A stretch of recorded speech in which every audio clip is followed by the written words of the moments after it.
Every house, every king, and every battle has its own truth. But there are stories older than crowns, darker than the night, and more dangerous than any blade. They were never written in books. They were whispered to fire, to the trees, and to the dead gods. And today, we dare to uncover one of them. The sea was dark that night, restless and cold beneath a shroud of gathering storm. A single ship, narrow and lean, cut through the waves like a blade through silk.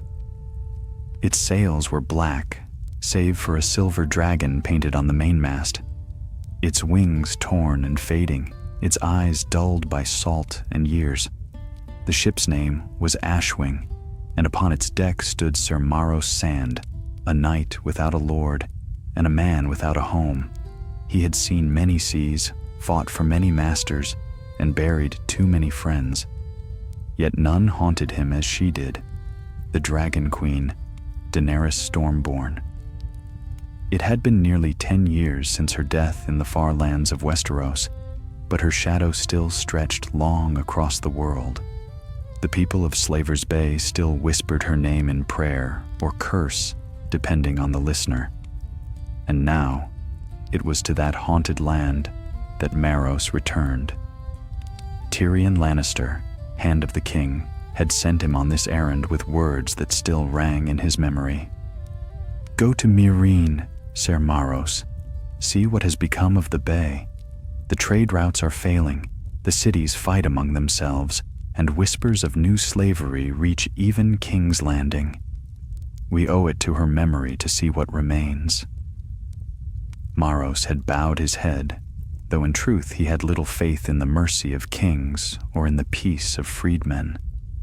But he owed Daenerys something. A debt left unpaid when she had freed him from a pit in Meereen long ago. He had been a sellsword then, captured by slavers, thrown into the fighting pits for sport. And it was she, the Silver Queen, who had burned the masters and shattered his chains. Now he wondered if her dream had burned with her. The coast appeared at dawn, pale and hazy through the mists of morning.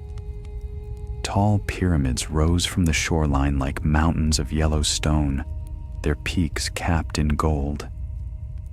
Meereen still stood proud, though the banners that flew from its towers were no longer black and red. From a distance, Maros could see a new sigil, an unfamiliar mark, silver on white. "Not the dragon," muttered the captain beside him, an old Giscari sailor named Ryak. "They say a new queen rules now, calls herself the Silver Queen, though her dragons are made of lies." Maros frowned. "A pretender, then?" "Aye, and a dangerous one. The people want someone to follow. The masters want someone to control. She gives both what they desire." As Ashwing anchored in Meereen's harbor, the stench of the city struck them like a blow. Spice and smoke, sweat and blood. The docks were crowded with traders, freedmen, and beggars. The Unsullied still stood guard, but their armor was mismatched, their discipline frayed. The order that had once ruled here was fading like old paint in the sun. Maros disembarked, his boots clanging on the wooden planks. Everywhere he looked, eyes followed him, hungry, hollow eyes that spoke of famine and fear. A group of boys watched him from an alley, whispering in low Valyrian. When he met their gaze, they scattered like sparrows. He walked through the streets, past crumbling statues of Daenerys that had been defaced and painted over. The people had once called her Misa, mother, but the word was fading from their tongues. In its place, new chants echoed. "Long live the Silver Queen."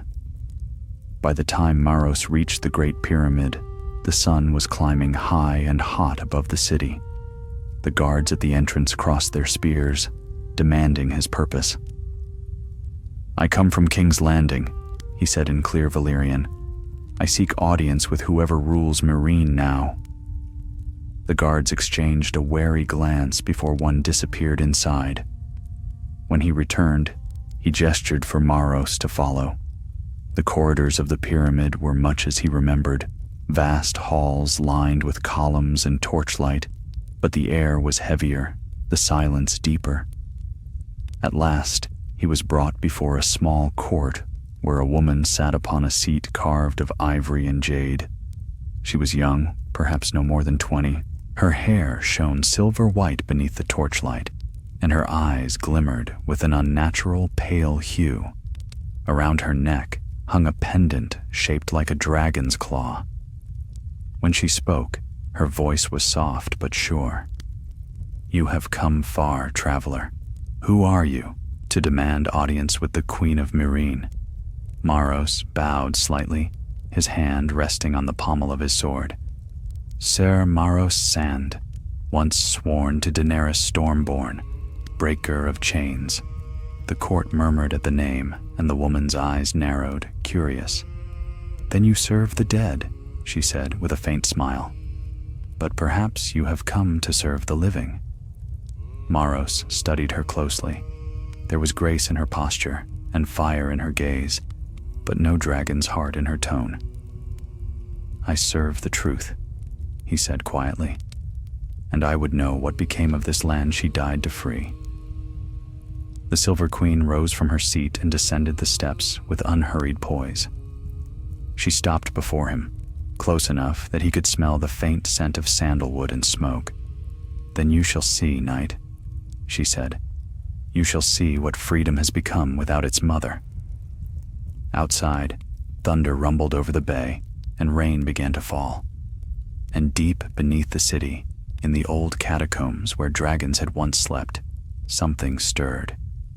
The storm lingered long into the night, shaking the very stones of Meereen's ancient walls. Ser Maros Sand stood upon the balcony of the guest chamber the queen had given him, watching lightning dance upon the distant sea. The air was thick with the smell of rain and dust, and somewhere far below, the city murmured like a restless beast, voices calling, fires crackling, and the clang of forges where slaves once labored in chains. But it was not the storm that troubled him. It was the woman who now called herself queen. She had the hair of Daenerys, the bearing of royalty, even the same soft cadence in her Valyrian speech. Yet something in her eyes had unsettled him, a cold gleam, as though her soul were carved from mirror glass. She had offered him no feast, no courtesy beyond the bare form of welcome, and her court, though richly robed, reeked of unease. The masters bowed too deeply. The freedmen watched too silently. He had seen such looks before in cities about to fall. When dawn broke pale and gray, Maros descended into the streets alone. The guards at the gate made no effort to stop him. Perhaps they had been told to watch. Perhaps they cared little for a foreign knight. In any case, he was glad of their silence. The city had changed since his last days here. The great market, once bright with banners and laughter, was now a shadow of itself. The stalls stood empty save for a few ragged merchants, and the marble statue of Daenerys, the Misa of the people, had been pulled down. In its place rose a new image, a silver figure crowned with a serpent, her eyes made of polished stone. The people had given their faith to another idol. Maros passed through the market and into the poorer quarters where the freedmen dwelt. The air here was heavy with the scent of damp clay and ash. Children played in puddles, women washed clothes in cracked basins, men huddled in doorways, speaking in whispers. As he approached, the talk ceased, and all eyes turned to him. An old man rose from his seat beside a brazier. His back was bent, his skin dark and lined like old leather. "You do not belong here, sir," he said in broken common. "The queen's eyes are everywhere." "I do not come to trouble you," Maros answered. only to learn what has become of Meereen. The old man spat into the ashes. What has become? Look around you. The masters are masters again, only they wear finer smiles. The Silver Queen says all are free, yet those who serve her cannot leave the city without her word. They call it order. We call it the new chains. He drew a token from his neck, a small coin bearing the image of a dragon, one eye scratched out. Once, we wore these to show we were freed. Now, they mark us for the soldiers. Those without coins vanish. Maros frowned. Vanishing where? The old man's gaze dropped to the ground. Some say the mines, others the catacombs below the pyramid. The queen keeps her secrets well. A chill pricked the back of Maros's neck. The catacombs. He remembered them. The dark tunnels where Daenerys had kept her dragons when they grew wild and fierce. If those caverns were open again, it meant more than the old man knew. Before he could speak, a voice broke through the air behind him, clear and strong. Sir Maros Sand? He turned. A young woman stood there, her hair bound in a braid of copper and gold, her clothes plain but clean. She held a satchel close to her chest and met his gaze without fear. I am Lyra, she said, a scribe once in service to the Queen's council. I was told you would come. Told? By whom? She glanced toward the shadows. By those who still remember Daenerys Stormborn. The old man made a sign against evil and slipped away. Lyra gestured for Maros to follow. They wound through narrow alleys until the noise of the market faded behind them. The path descended toward the lower city, where the walls were cracked and overgrown with moss. At last, she led him through a half-ruined door into what had once been a bathhouse. Inside, a handful of men and women huddled around a lantern. Their faces were weary, their clothes threadbare. On the wall above them hung a tattered banner, black cloth marked with the faint image of a red dragon. The children of the flame, Maros murmured. Lyra nodded. We kept her memory alive when the world forgot her. But now, the Silver Queen hunts us. She calls us heretics, servants of a dead tyrant. Why? Maros asked. What power does she fear from ghosts? Lyra unrolled a parchment and placed it before him. It was a map of Meereen's catacombs, drawn in precise lines. Because the Queen's power comes from below, she claims to hear the voice of dragons. She says their fire speaks through her dreams, but we have seen the truth.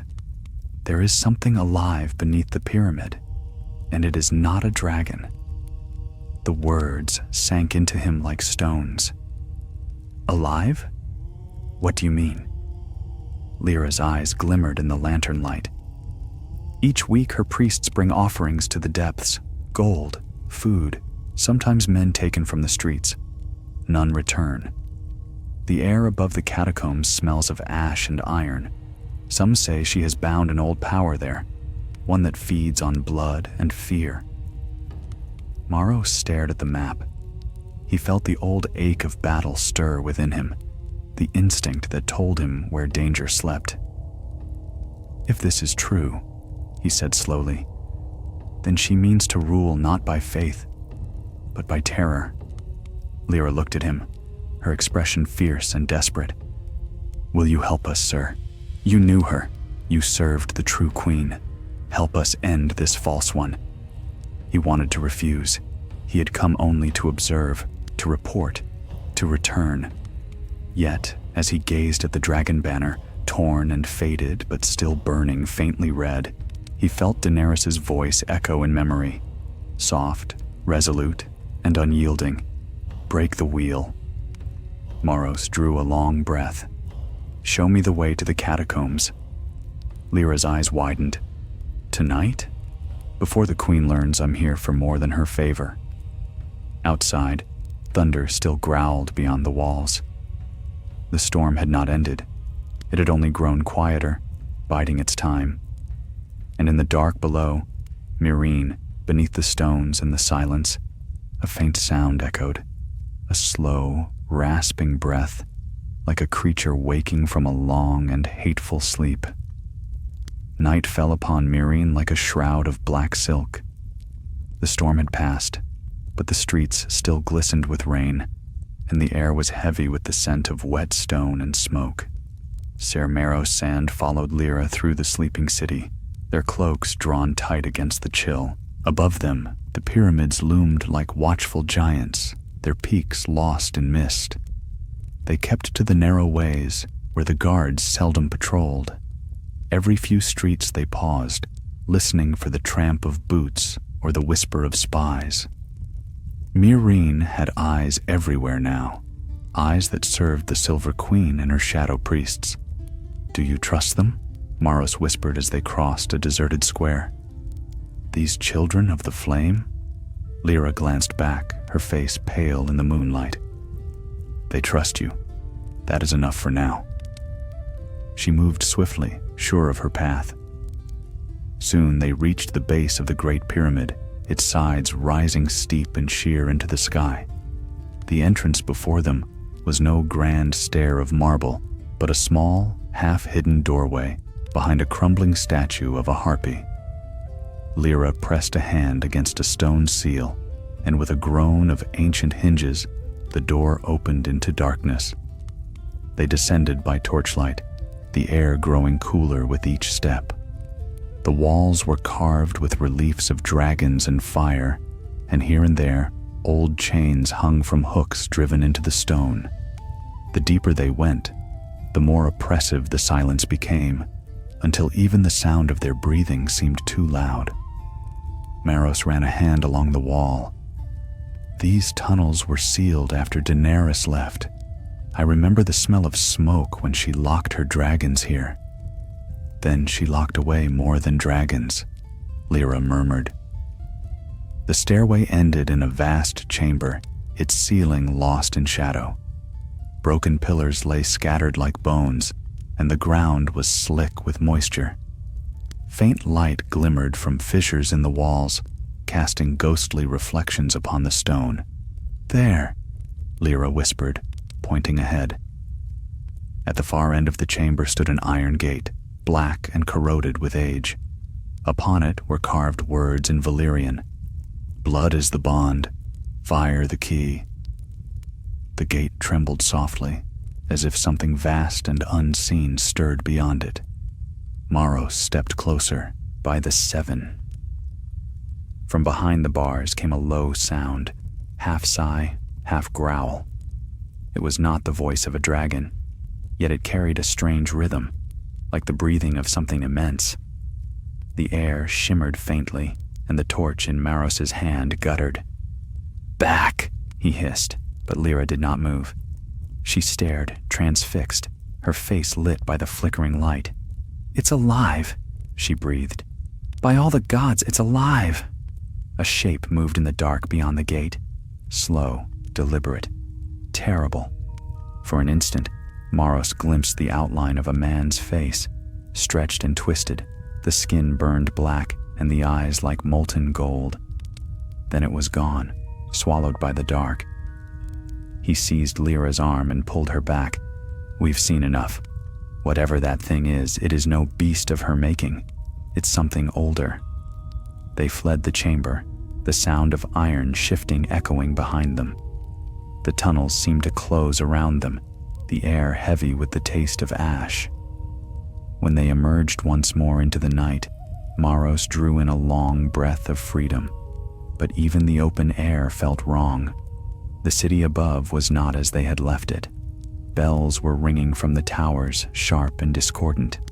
Torches flared along the streets. "They've found us," Lyra said. "How?"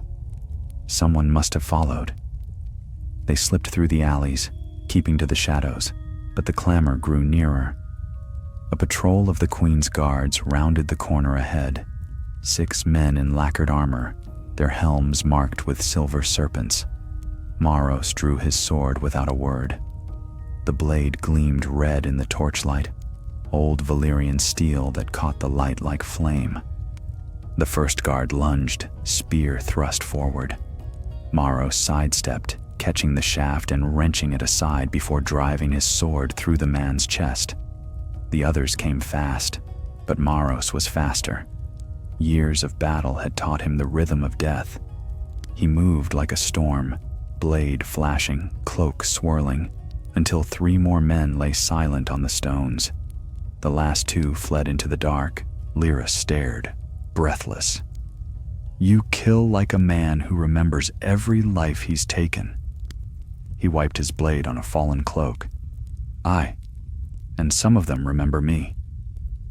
They vanished into the ruins near the old fighting pits, where the earth still stank faintly of blood and sand. Lyra led him to a hidden cellar beneath a half-collapsed inn. There, the remnants of the Children of the Flame awaited, grim-faced, weary, but unbroken. When Maros told them what they had seen, silence filled the room. At last, a scarred woman with one arm spoke. "The creature below. We've heard whispers. Some call it the Sleeper. The Queen says it is a gift of the gods, a spirit of the old world that grants her wisdom." "A spirit?" Maros said. "No, it was flesh. Twisted, but flesh." "She feeds it blood," the woman said flatly. "Prisoners, thieves, any who defy her. That is why the streets are empty after dusk." Maros clenched his jaw. The truth was worse than he had feared. This Silver Queen did not rule through mercy or justice, but through the oldest weapon of all, terror. Lyra looked at him with quiet determination. "We have proof now. If we can reach the harbor and send word to the Westerosi ships, perhaps the Hand of the King will send help." "He won't," Maros said. "The realm has no heart for foreign wars. We stand alone. Then we make our own war." The words hung between them. In the silence that followed, the wind howled outside, carrying with it the faint scent of smoke, rising from the direction of the Great Pyramid. Maros turned toward the sound. "She knows we've been below." Lyra nodded. "Then she will burn the truth with us." He tightened his grip on his sword. "Not tonight." Outside, the bells tolled again, this time deeper, slower. The city was waking to a nightmare, and its false queen was calling her children home. And beneath the pyramid, behind the iron gate, the Sleeper stirred once more, its eyes glowing brighter now, golden as dawn, as if it, too, had scented blood in the air. Before dawn broke over Meereen, the first flames appeared on the horizon. From the high walls of the old inn, Ser Maros Sand watched the Great Pyramid burn. The fire climbed its sides like a living thing, licking the gold-capped peak until the whole monument blazed against the black sky. Bells tolled across the city, not in mourning, but in warning. "The Queen burns her own house," murmured Lyra, standing beside him. "She would rather turn the city to ash than let her secrets breathe." Maros did not answer. His eyes followed the flicker of torches below, columns of soldiers marching through the streets, their silver-helmed heads glinting in the half-light. The Queen's banners fluttered above them. A white field marked by a coiled serpent encircling a flame. "She knows you saw it," Lyra said. "The Sleeper. She will hunt until she finds us." Maros sheathed his sword and turned from the sight. "Then we move before she closes the city gates."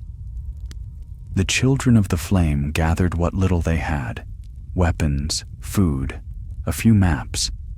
There were 12 of them now, counting Maros and Lyra. They moved swiftly through the crumbling lower streets, keeping to the alleys where shadows were thick and voices carried poorly. Above them, smoke rolled down from the burning pyramid, veiling the sun. At the edge of the market square, they stopped. A line of soldiers blocked the main road, nearly 100 men, shields raised, faces grim. Behind them came the sound of horns, long and mournful. Maris's hand went to the hilt of his blade. "We cannot fight them all." "No," Lyra said quietly, "but we can vanish." She led them through a maze of back streets toward the old aqueduct, half ruined and long abandoned. Beneath its arches lay a narrow tunnel that ran beneath the river, a smuggler's path, forgotten by most. They slipped inside one by one, the air damp and foul. "Where does this lead?" Maros asked. "To the marshes beyond the city," Lyra replied. "If we reach them, we can scatter." They moved in silence, their footsteps echoing softly. The tunnel twisted and dipped, the walls dripping with condensation. Every so often, they heard distant rumblings, the voice of Myrene above, or the restless shifting of earth far below. Then, from somewhere behind, a faint metallic sound rang out. Maros raised his hand. "Stop!" The group froze. The sound came again, the slow scrape of steel upon stone. "They've found the tunnel," whispered one of the freedmen. "Run," Maros ordered. "Now." They ran, torches flickering wildly as they plunged deeper. But the passage narrowed, forcing them into single file. The sound of pursuit grew louder, boots striking stone, torches flaring behind them. Maros turned, holding the rear. When the first pursuers came into view, he saw they were not ordinary guards. Their armor was dark as obsidian, their faces hidden behind serpent masks of silver, and their eyes, behind the slits, gleamed faintly gold. He felt a chill, colder than fear. The Queen's chosen, her priests of the sleeper. "Go!" he shouted as he swung his sword. The clash of metal filled the tunnel, sparks flying in the dark. His blade cut through the first mask, splitting it in two. The man beneath shrieked, his voice not wholly human, a deep, echoing wail that made the torchlight flicker blue. Maros fell back, striking again and again. The air stank of iron and fire. Behind him, the others stumbled onward until the tunnel widened into a cavern. Water rushed ahead, a subterranean river, its current swift and dark. "This is it," Lyra cried. "The way out." Maros turned just as another priest lunged. The knight caught the blow on his shoulder, then drove his blade through the man's chest. "Go!" he shouted again, shoving Lyra forward. She hesitated, eyes wide. "Come with us." "I'll be right behind." But when she turned to run, he saw the lie in his own words. The priests were coming too fast. If he followed, they would all die in the passage. So he broke the last torch from its sconce and hurled it at the tunnel wall. The oil caught at once, flames roaring up. "By fire be cleansed," he muttered, and leapt into the water. The current seized him like a living thing. Cold closed over him, dragging him through the darkness. For what felt like an age, he tumbled beneath the earth, the roar of water deafening. Then, with a violent surge, he was thrown out into open air. He struck the surface hard, gasped, and looked up. Dawn was breaking at last. The city of Myrene lay far behind him, half shrouded in smoke. He swam for the reeds and hauled himself onto the muddy bank, coughing water. A shadow loomed beside him, Lyra, drenched but alive. Two others of the children had made it through, their faces pale with exhaustion. "You're alive," she said softly. "For now," Maros answered. They moved into the marshlands, following the river's winding course. The land was bleak and empty, haunted by the cries of distant gulls. By midday, they reached the ruins of an old watchtower, crumbling but still standing against the wind. There they rested, kindling a small fire beneath the broken arch. For a while, none spoke. Then Lyra said, "She will not stop. You saw the priests. She commands something not of this world." Maros stared into the flames. "I saw a man's body twisted by power, not a god." Whatever the sleeper is, it was once mortal. That means it can be killed. But how? He looked out toward the sea, where the smoke of Meereen still curled against the horizon. I do not know yet, but I have seen such power before, men who thought themselves gods. It ends the same for all of them. One of the freedmen, a scarred youth named Colin, spoke hesitantly. Then we fight? Maros nodded. We fight, but first we learn what she truly is. There are still those in Yunkai and Astapor who remember Daenerys Targaryen. If the queen means to enslave the Bay again, they will not kneel easily. Lyra's eyes shone with a faint, dangerous hope. You mean to rally them? Aye. We will not win with swords alone. We must wake the fire she left behind. The wind carried the smell of smoke and salt. Far away, thunder muttered again over the sea, though the sky was clear. Maros rose, tightening his cloak around his shoulders. Rest while you can. Tonight, we march east. The Bay remembers the dragon's name, and before this ends, it will remember her wrath. Lyra met his gaze, and for the first time since the fire, she smiled. Then, from the distant horizon, came a sound neither of them mistook, the slow, deep tolling of the queen's bells, carried by the wind. The hunt had begun anew, and somewhere beneath the burning ruins of Meereen, the sleeper's golden eyes opened wider, its breath curling like smoke in the dark, as if savoring the scent of the free who still dared to defy it. For 3 days they traveled east through the marshlands, where the reeds grew high as a man's shoulder, and the air hung thick with mist. The ground was soft and treacherous, swallowing the sound of their steps.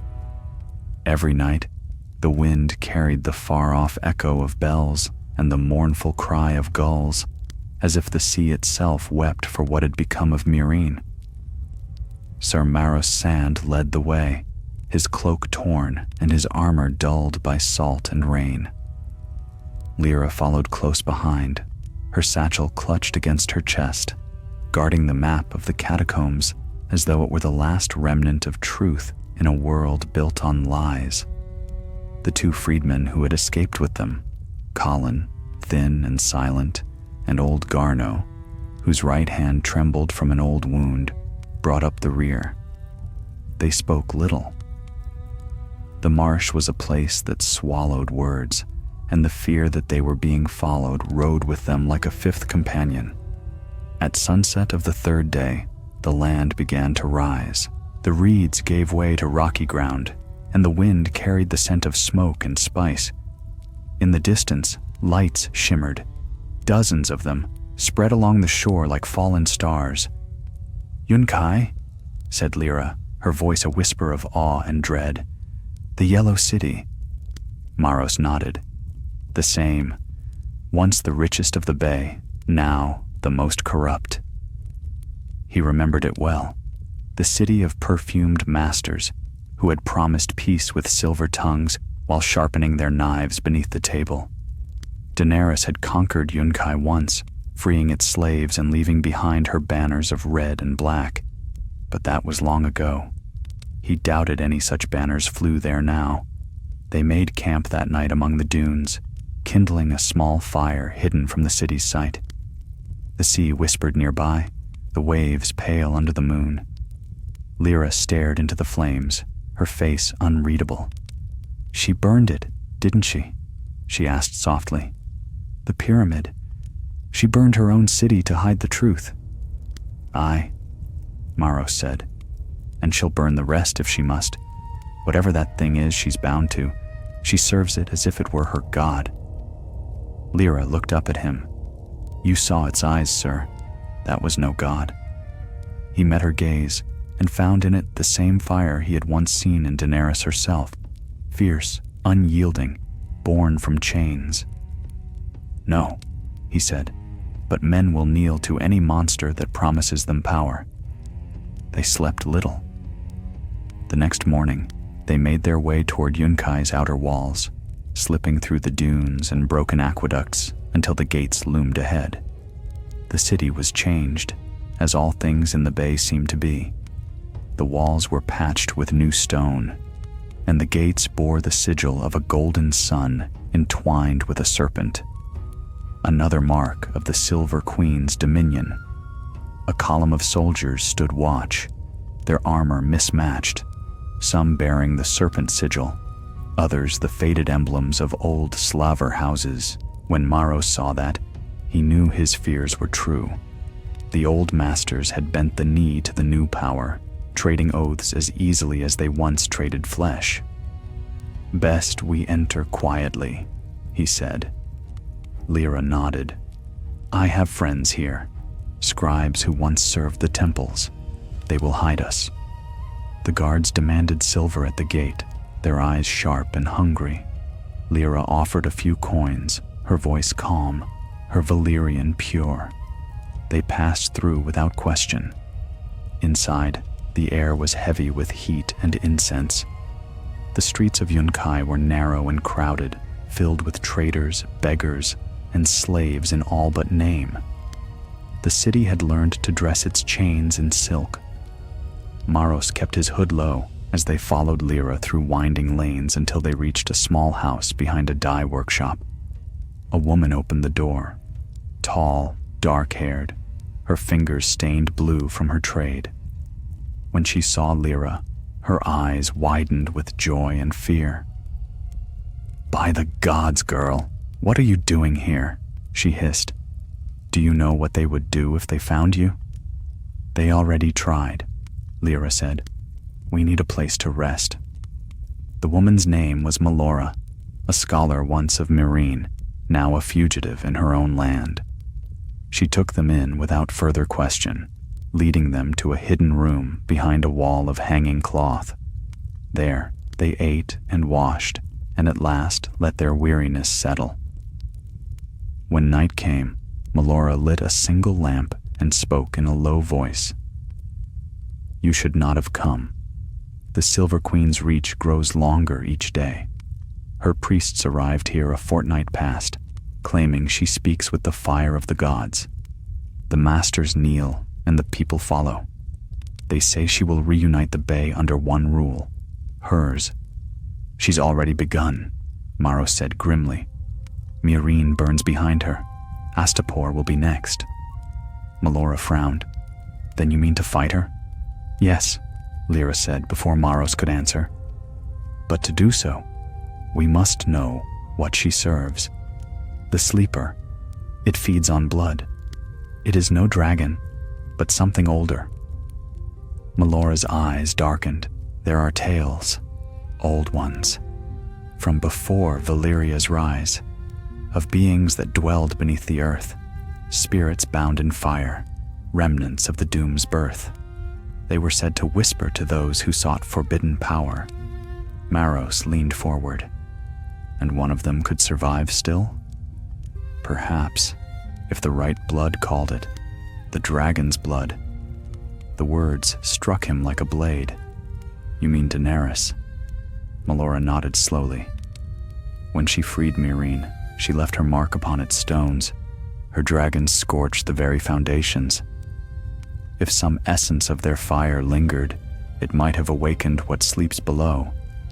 The Silver Queen could have bound it, thinking herself chosen by it." Lyra's hand trembled upon the map. "Then she draws her strength from Daenerys' own fire." "From what remains of it," Melora said. Maros rose, pacing the room. The truth was heavier than he had imagined. "If this is so, then no sword alone can end her. We must break the bond that feeds her." "And how do you sever a bond forged in dragonfire?" Lyra asked. He turned to her. "By finding where it was forged, the pit where the dragons once slept." Silence fell. The lamp flickered, casting long shadows across the walls. Outside, a wind rose, carrying with it the faint toll of a bell, the Queen's signal far away but growing nearer each night. At last, Lyra said, "Then we go south to Astapor. If any place still remembers the old fires, it is there. Maros nodded. At dawn.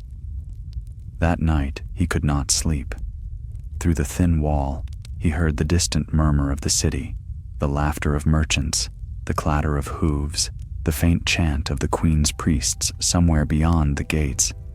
Their voices wove through the night like smoke, and though he could not make out the words, he knew their meaning. The Silver Queen lives. The fire is hers. He rose and stepped outside. The sky above Yunkai was red with reflected light from the burning coast.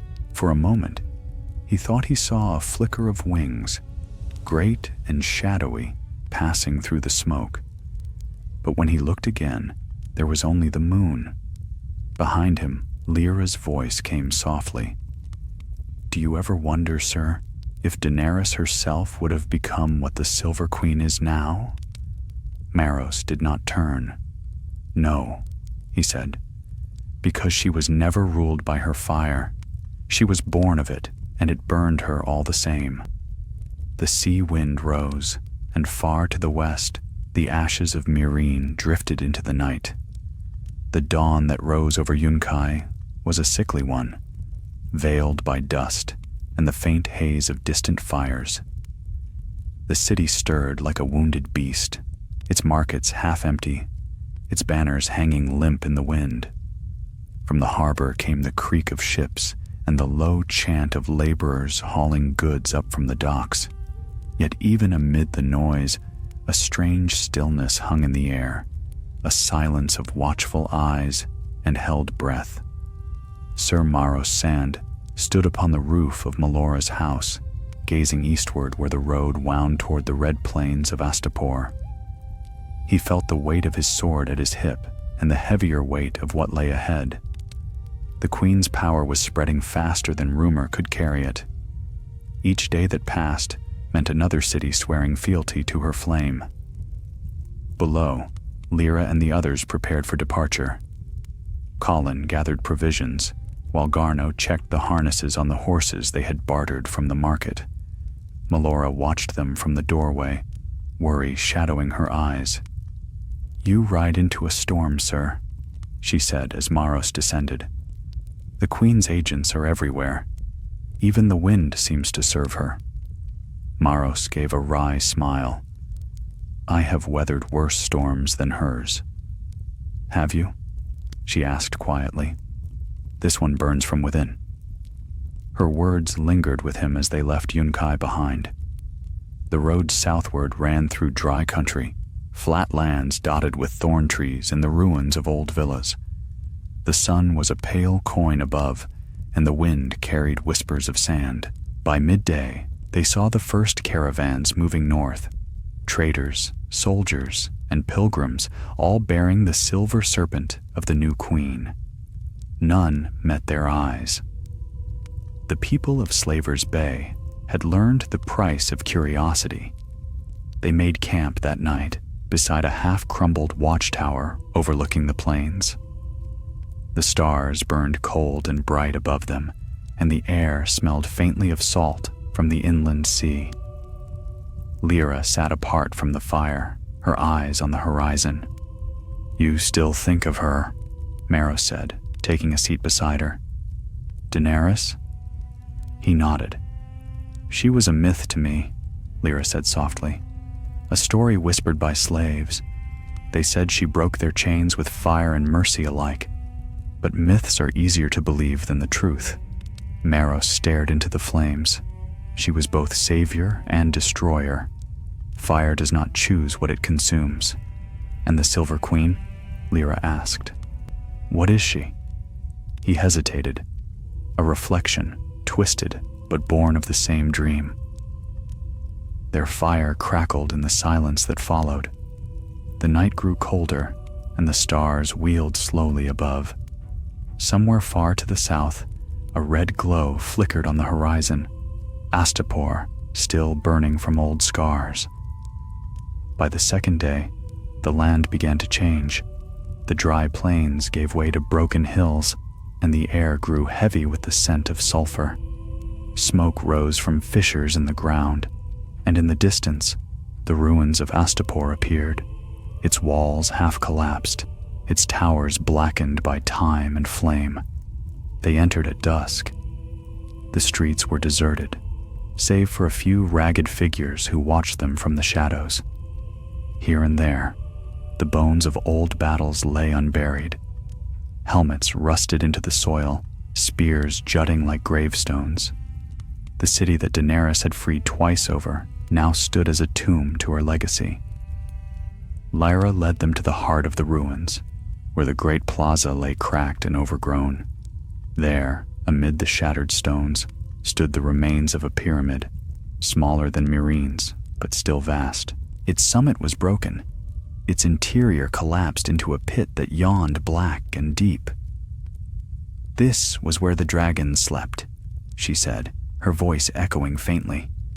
"Rhaegal and Viserion, their fire scorched the earth so deeply that nothing grows here still." Maros stepped closer to the pit. The air above it shimmered, heavy with heat, though no fire burned below. He knelt and touched the stone. It was warm. "There's something still alive down there," he murmured. Lyra joined him. "You think the Queen's power began here?" He nodded slowly. "If Melora's tales are true, this is where the fire first found a vessel. The Queen must have bound her spirit to what remains of their flame. How do we unbind it?"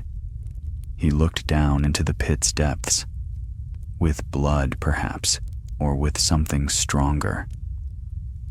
That night they camped within the ruins, their fire small and hidden. The wind howled through the broken streets, carrying strange whispers that made even the horses restless. Near midnight, a sound woke Maros, a soft, rhythmic thudding, like the beating of distant drums. He rose, hand on his sword, and saw Lyra standing at the edge of the pit, her eyes fixed on the dark below. "Do you hear it?" she whispered. He did. It was faint, but clear, the sound of something alive beneath the earth. A low, steady heartbeat. Then the ground trembled. Dust rained from the stones, and a deep rumble rolled through the ruins. The fire flared suddenly high, as if drawn by a great breath. "Back!" Maros shouted, pulling Lyra away. The pit glowed for a heartbeat with dull red light, then went dark again. The trembling ceased. "What was that?" she gasped. He stared into the pit. A warning. At dawn they found fresh tracks near the camp, boot prints, half a dozen or more, leading from the city gate. The Silver Queen's hunters had come south as well. "We can't stay," Maros said. "They'll sweep the ruins before nightfall." "Where do we go?" Lyra asked. He pointed eastward, where the red dunes met the silver line of the sea. "To the ruins of Valisar. The old Valyrian priests once dwelt there. If anyone knew the secrets of fire and blood, it was they." They rode hard through the day, the sun burning overhead. Behind them, the columns of smoke rising from Astapor grew thicker. The hunters had arrived, and the city's silence had been broken once more by screams. By dusk, they reached the edge of the desert and saw the sea again, gray and endless, crashing against cliffs of black stone. The ruins of Valisar crouched atop those cliffs, their towers twisted and sharp like the bones of some dead god. They dismounted and climbed the narrow path toward the temple at the summit. The doors stood open, carved with strange runes that glowed faintly in the dying light. Inside, the air was cool and heavy with dust. Statues of dragons lined the walls, their eyes set with gems long stolen. In the center of the chamber lay a great brazier filled with ashes. Maros knelt beside it, brushing the soot aside until something glimmered beneath, a shard of metal, curved and black. "Valyrian steel," he whispered. Lyra crouched beside him. "A relic? Or a key?" He lifted the fragment, feeling a pulse of heat through the hilt. The steel was old, older than the doom, yet still alive with faint power. As he turned it in his hand, a whisper filled the air, soft, almost human. The ashes in the brazier stirred, rising in slow spirals. Lyra gasped. "It speaks." Maros listened. The voice was faint, but growing stronger, like embers reigniting.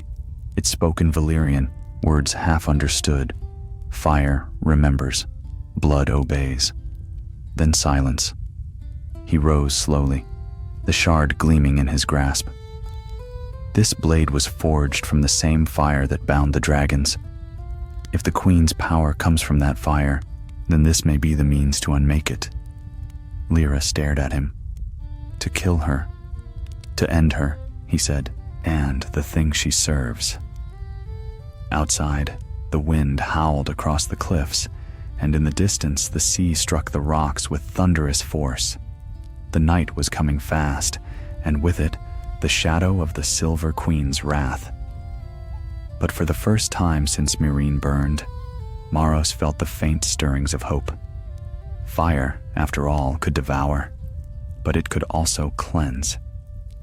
He turned to Lyra, the shard burning like a star in his hand. "Come dawn," he said, "we return to the bay. This ends where it began." And far away, beyond the desert and the sea, the sleeper stirred once more, its golden eyes opening to the scent of its own doom drawing near. The following days were a march through dust and memory. The road back to Meereen wound between the red dunes and the empty sea, where the wind sang endlessly against the cliffs. Each dawn broke pale and cold, painting the horizon in shades of blood and gold. Ser Maros Sand rode at the head of their small company, the shard of Valyrian steel bound at his belt in a leather sheath. Its weight was strange, light, yet filled with a quiet hum, as though the metal itself breathed. Lyra rode beside him, her hair bound tightly against the wind, her eyes fixed on the horizon. Neither spoke much. Words felt too fragile against what waited ahead. The Silver Queen's banners had been sighted in every city along the bay. Her priests preached that the Age of Dragons had returned, and her followers spread like wildfire. Every mile they rode brought them closer to her shadow. By the fifth night, they reached the outskirts of Astapor again. The once great city now smoldered in ruin, the sky above it veiled with ash. Maros led them through the outskirts cautiously, their horses moving in silence. Bodies lay scattered among the stones, some burned, some flayed, their skin marked with the serpent's sigil. "She cleansed the city," Lyra murmured, "in her name and the name of her god." Maros's jaw tightened. A god that feeds on fear. Beyond Astapor, the land began to rise again toward Meereen. The fields were scorched, the villages deserted.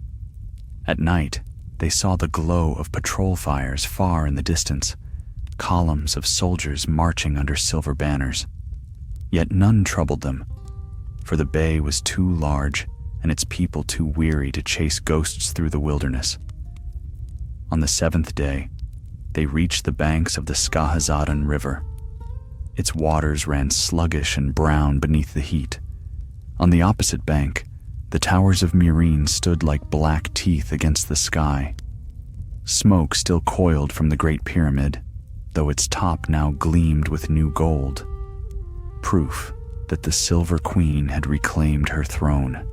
They camped among the reeds, hidden by fog. Maros sharpened his sword in silence, the rhythm steady, like the heartbeat of war.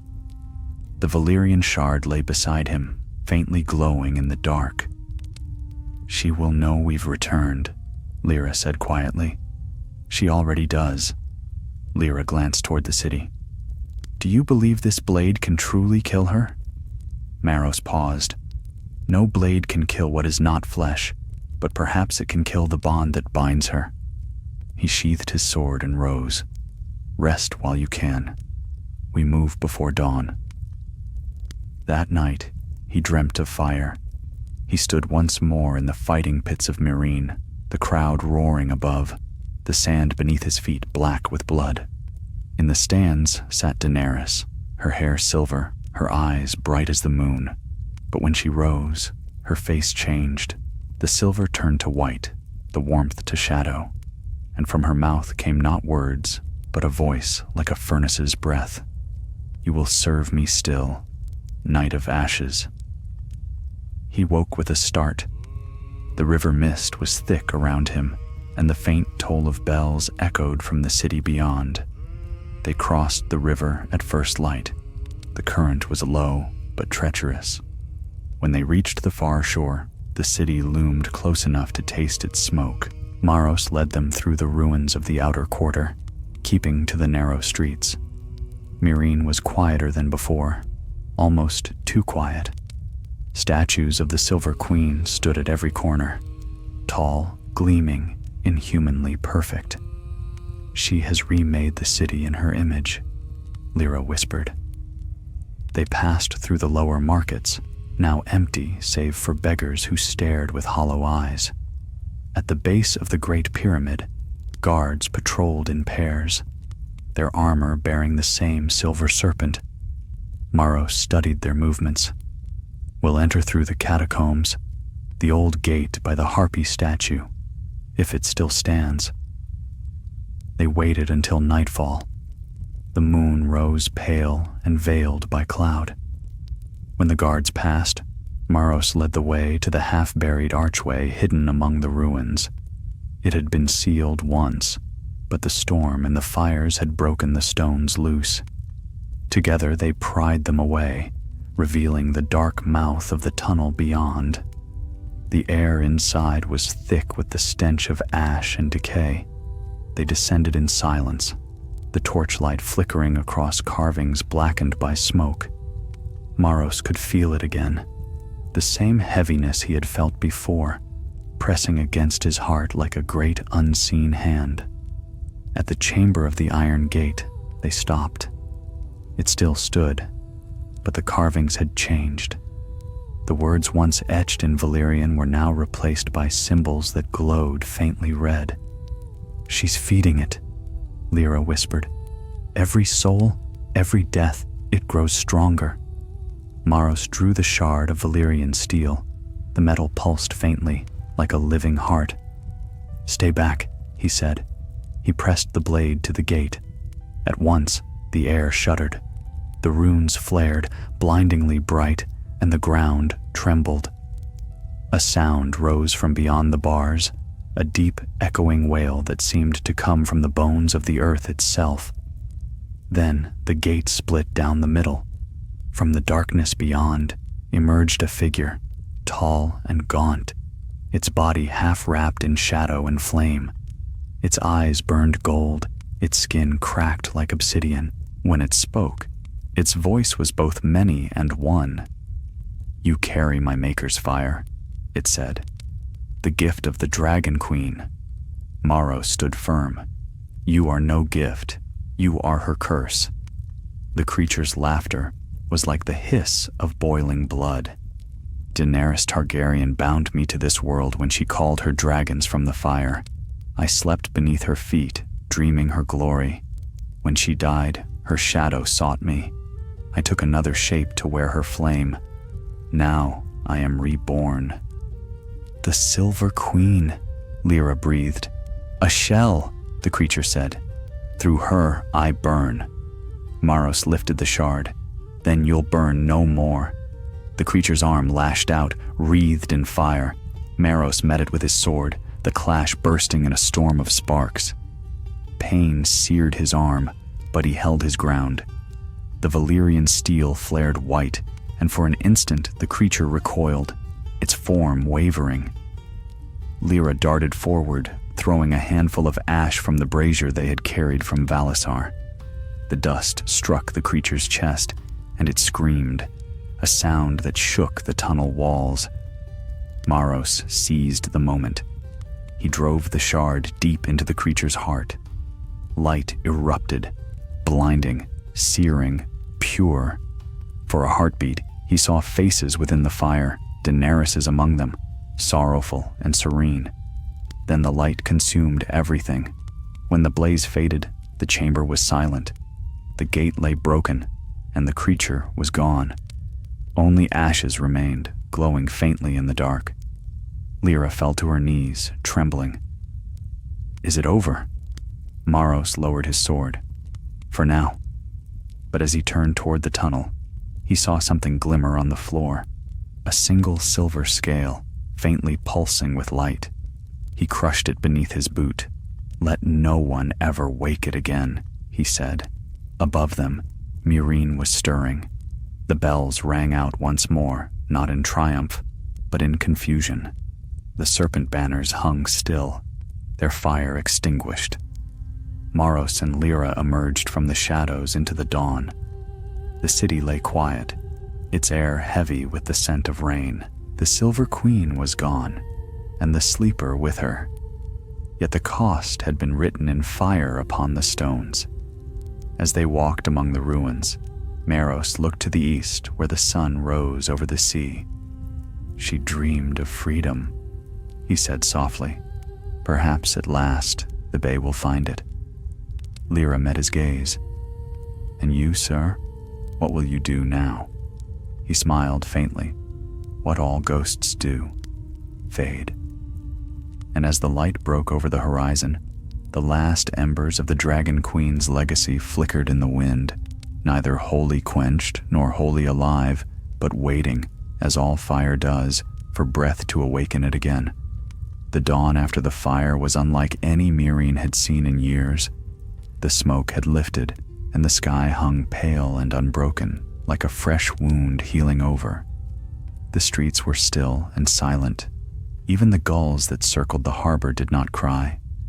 The serpent banners that once lined the towers had fallen limp, their silver threads dulled by soot. For the first time since Daenerys' death, the air of the city was free of the scent of burning flesh. Sir Maros Sand stood upon the steps of the Great Pyramid, the wind stirring his cloak. Behind him, the shattered gate to the catacombs lay sealed with stone and ash. The fires below had gone cold, and with them, the echo of the sleeper's voice. His armor was scorched, his hands blistered from the light of that final strike, yet he felt no pain, only an emptiness that reached deeper than any wound. Lyra emerged from the shadows of the hall, her face pale beneath a layer of ash. She carried a small chest of parchment, records of the Silver Queen's rule, the names of the taken, the marks of the dead. When she reached him, she placed it at his feet. "The people must know what was done to them," she said quietly. Maros nodded. "Aye, but truth alone will not feed them." He looked down upon the city sprawling below. From the harbor to the far hills, smoke rose in thin, wavering lines. The freedmen had begun to gather in the squares, their voices murmuring, uncertain. Without their queen, false or true, they did not know where to turn. Lyra followed his gaze. "They are leaderless again. Every chain broken leaves a wound." Maros's eyes darkened, a wound that another tyrant will claim if left open. She turned to him, studying his face. "You could lead them, sir. You were her knight once. They would listen." "I am no ruler," he said. "I am the sword that ends rulers." Yet even as he said it, he knew the city could not stand without a hand to steady it. The bay was not free, only unclaimed. And beyond its waters, the world watched. The merchants of Qarth, the captains of Volantis, the lords of Westeros, all waited for Slaver's Bay to devour itself again. Before he could speak further, the sound of footsteps echoed up the stair. A band of Unsullied appeared, no longer the perfect soldiers of old, but worn, weary men with hollow eyes. Their commander, a tall man with a scar across his brow, saluted stiffly. "Sir," he said in the common tongue, The queen's guards are gone.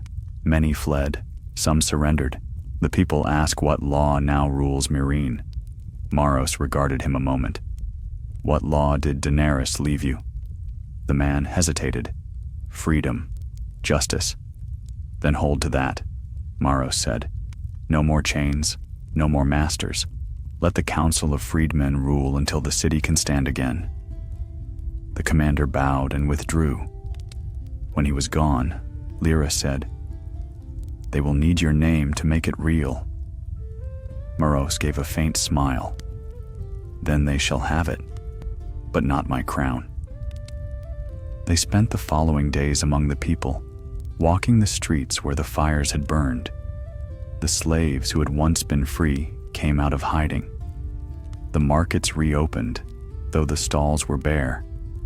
The bells that had once tolled for war now rang for the dead, and the names of the lost were spoken aloud in the square before the pyramid. Each night, Maros sat by the brazier in what remained of the throne room, sharpening his sword, though there was no battle left to fight.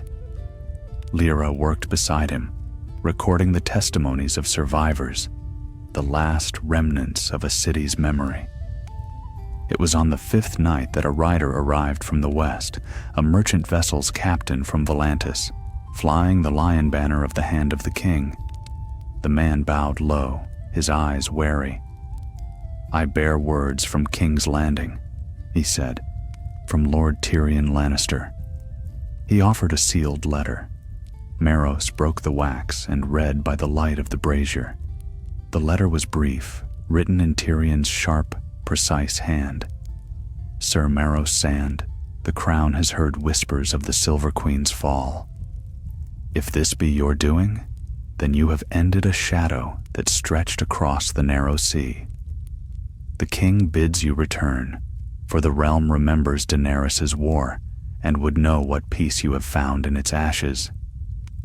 If, however, the bay cannot yet stand, do what must be done. You have my trust, and what ships I can spare. Tyrion of House Lannister, hand of the king. When he finished, he folded the letter and placed it into the flames. Lyra watched as the parchment curled and blackened. You mean not to return? He shook his head. My place is here. The realm across the sea has its own ghosts. These people have mine. She said nothing, but her eyes softened. That night, a wind rose from the east, sweeping through the city and carrying the scent of salt and rain. For the first time in memory, no smoke clung to it. The sea was calm, the stars bright. Maros stood upon the walls, his cloak snapping behind him, and looked toward the horizon. What will they make of us in the years to come? Lyra asked at his side. Stories, he said. All men become stories in the end. But what story will they tell of her? He was silent for a time. They will say that she freed the world and burned it in the same breath, that her fire never died, it only changed hands. And of you? Maros smiled faintly. They will not remember me, nor should they. Heroes are only useful until the world no longer needs them. Below, the first light of morning touched the pyramids, turning their stones gold. Children's voices rose from the streets, laughter cutting through the silence like birdsong. The city was waking. Maros turned from the view. Come, he said. There is work yet to be done. As they walked back into the hall, the light caught the shards of glass and steel scattered across the floor. For a moment, they gleamed like stars, remnants of a fire that refused to die. Days passed into weeks. The ships from Westeros came bearing grain and healers, and slowly, the bay began to live again. The new council took shape: merchants, freedmen, former soldiers, and scribes. Lyra sat among them, her words sharp as her quill, her voice clear. Maros seldom spoke, but when he did, they listened. The people began to call him the Ash Knight, not in mockery, but in reverence for the man who had walked through flame and lived. Yet at night, when all others slept, he still dreamed of Daenerys. Sometimes she stood upon the deck of her ship, her hair streaming like silver fire, her eyes alight with hope. Sometimes she was ash and shadow, whispering his name from the ruins. And in those dreams, he always answered, "Your dream lives, Misa, but it is no longer yours alone." One morning, he rode out beyond the city walls, past the broken harpy and the fields newly tilled by free hands. The sea wind touched his face, cool and salt-sweet. He looked once more upon Meereen and saw not the city of slaves, nor the city of conquerors, but something new, a city of survivors. He smiled then, faint and weary, but true. "So it ends," he said to the wind, "and so it begins again." Far across the waves, the rising sun set the sea aflame. Its reflection danced like a dragon's breath across the water. For an instant, Maros thought he saw wings there, vast and bright, soaring beyond reach. He closed his eyes and let the vision fade, the whisper of the sea his only answer. Thus ended the tale of the Ash Night and the burning of the bay. Yet in the years to come, when travelers spoke of Meereen's rebirth, they said that on quiet nights, when the wind rose from the east, one could still hear the soft beat of wings above the city, a promise that the fire of freedom, once kindled, never truly dies. Seasons turned, and with them the faces of the world. The winds that once carried the scent of fire from Meereen now brought only salt and the faint perfume of wild reeds from the marshlands. The city that had been the heart of Slaver's Bay stood renewed, its towers repaired, its pyramids unadorned by banners of conquest. The harpy was gone. In her place, atop the Great Pyramid, a single iron brazier burned, a flame tended day and night by the freedmen, a symbol not of rulers, but remembrance. Ser Maros Sand rode the city's perimeter often, for though the war was ended, peace was as fragile as glass. The lands beyond were still scarred.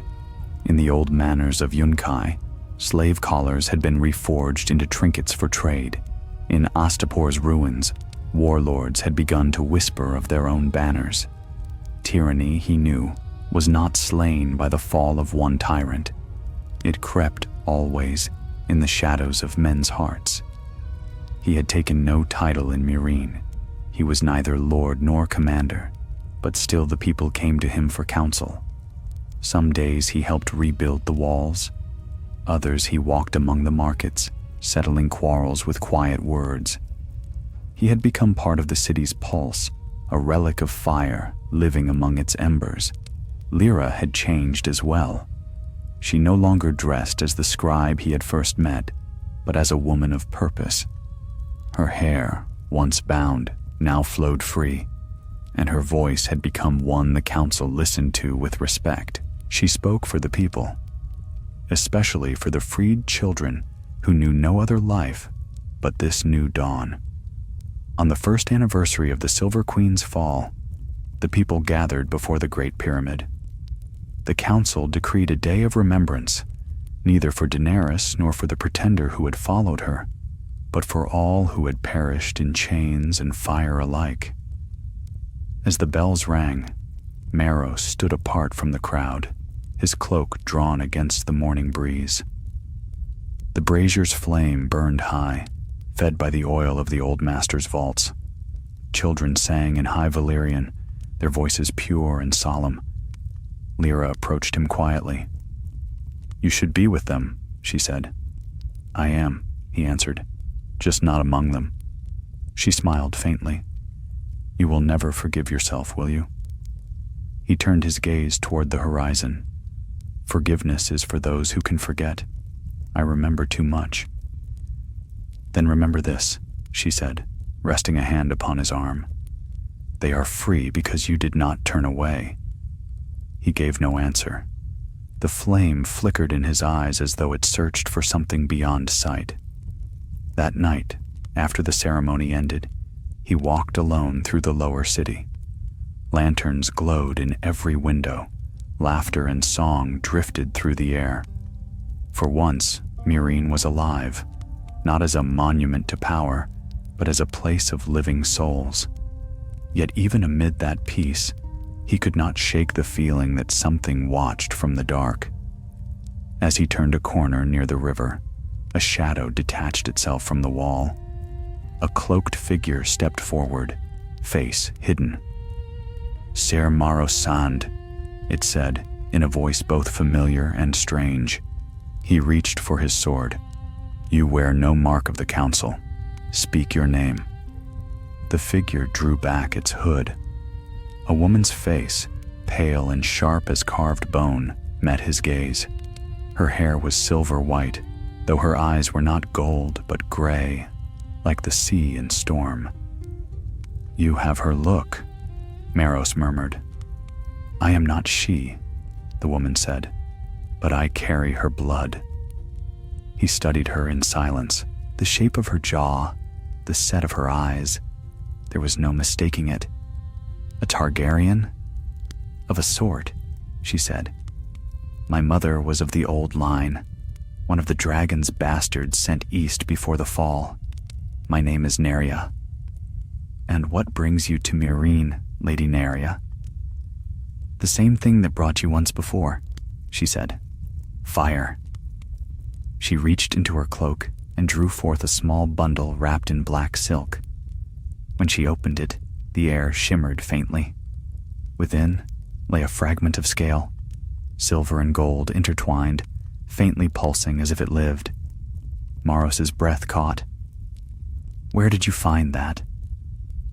"In the ruins of the Great Pyramid of Volantis," she said. "Your queen's shadow reached farther than you knew. The priests of the Lord of Light found this buried beneath their altars. They say it sings to them in their dreams." He stared at the shard. It was near identical to the scale he had crushed beneath his heel a year past, save that this one glowed brighter. "You should have destroyed it," he said. "I tried," she replied. "It would not burn. Fire only wakes it." Maros felt a slow dread stir in his chest. Then the sleeper was not bound to Meereen alone. It was part of something larger. Nyaria's gaze was steady. "A current that flows through blood and flame. You thought you slew it, but such things do not die. They change shape." He closed his hand into a fist. "And what do you intend to do with it?" "I came to warn you," she said simply. "Others know. The Red Priests of Volantis seek it. The Warlocks of Korth whisper that the dragon's soul still stirs.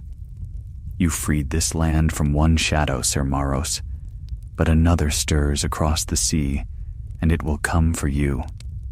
Her words hung heavy in the night air. Before he could speak again, she wrapped the shard in silk and placed it in his hand. "Keep it," she said.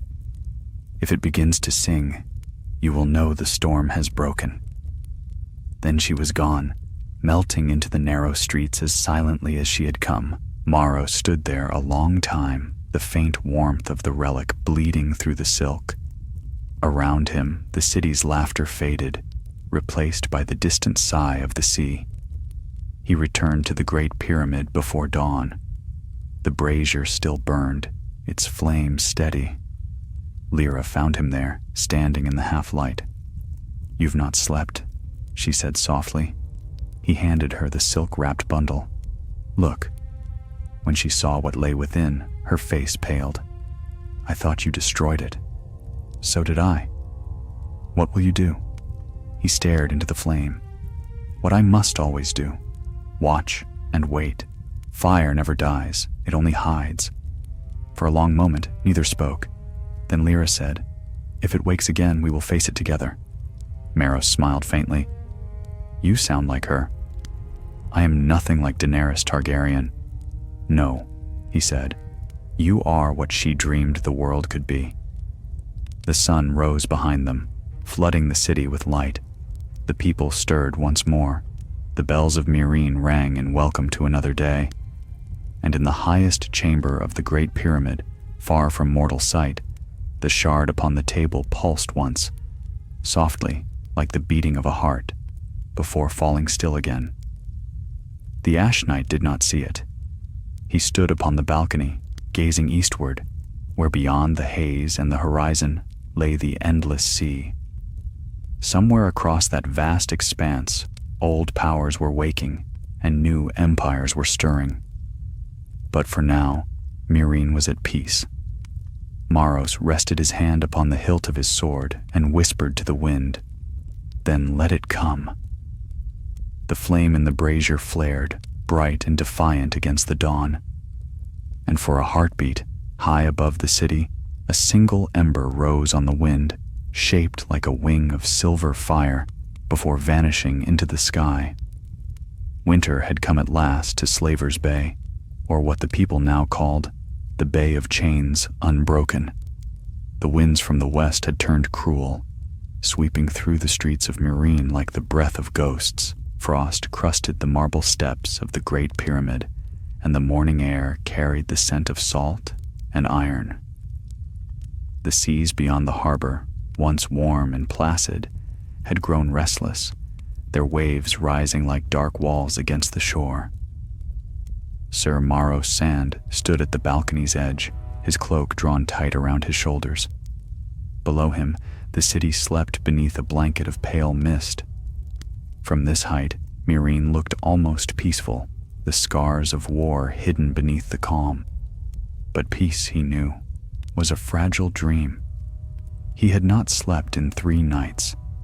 The shard of scale that Lady Nymeria had left him now lay sealed within a chest of iron beneath his chamber floor, wrapped in chains of steel and prayer.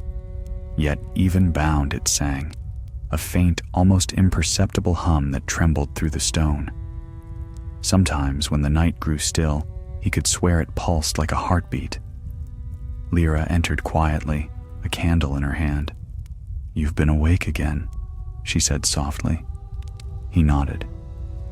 "The wind keeps me." Her gaze drifted toward the horizon. "The traders from Korth brought strange tidings. They say fire has been seen upon the sea, a ship aflame drifting westward, though none dare approach it." Maros's eyes narrowed. "When?" 3 nights passed. The same night the shard began to hum again. He turned toward her fully then, his expression hard. "It calls to its kin." Lyra's hand tightened around the candle. "You believe there are more?" "There were always more," he said. The sleeper was not born from nothing. It was a fragment of something greater, something that perhaps even Daenerys herself never understood. They stood in silence as the wind howled through the chamber. The candle flame flickered, and shadows danced across the walls like restless spirits. At last, Lyra spoke. "Then we must destroy it, this time for good." Maros gave a mirthless laugh. "Destroy it? We tried that once. Fire feeds it. Steel wounds it, but cannot end it. What kills a thing that was born of fire and blood?" Lyra's eyes were fierce.